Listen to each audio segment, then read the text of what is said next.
Our aim was to bring the history and heritage to people in as creative way as possible. So we were trying to build a place where you can have the freedom to be creative and get that sense of accomplishment that comes with creating something.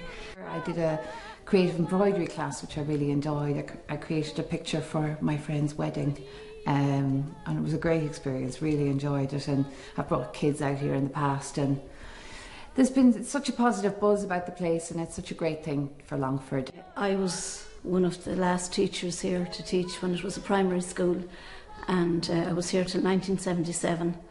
My daughter Annette, who is now working here, started school here, and her grandfather actually taught here years ago when he moved from Cork to Longford. It has a very special meaning to the family.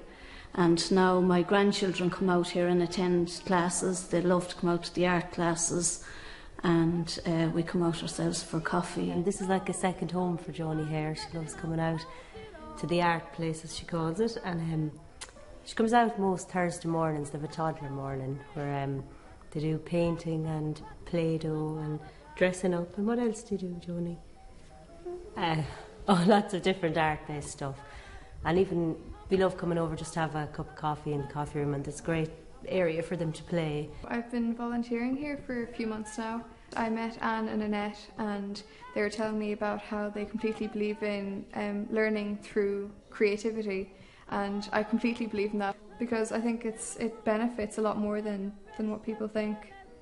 And just to be able to be free and to just face paint and to run around in the forest and to do art, because people get to express themselves in ways they don't express themselves if they do go to school or work and all that. You know, you can get caught up in just day-to-day things and they don't get to be creative enough.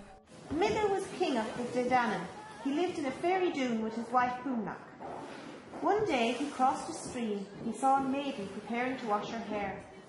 Sunlight fell on the long braids as she loosened them, making her hair shine like gold. It starts back like 5,000 years with the myths and legends with Mither and Etain, which is one of the lesser known legends, but there's a lot of connections with, like, Mither is meant to have built the Bog Road in Corlea, and then St Patrick left St Mel in charge here, so it was one of the first early Christian sites in Ireland, and there's still the ruins of St Mel's Cathedral in the village, and St Bridget was here, so there's a lot of connections with the early saints and scholars. We move on, Featherstones built the village basically to be seen from their doorway, so it's a model estate village, and it was based on a village in Switzerland that they liked, so that's why it has the high-pitched roofs that served purpose there because of the snow. Like, they're designed to let the snow fall off, but it was because they liked them and they liked the stone look. So the village, I suppose, developed around their house. And I suppose in the future we'd like to see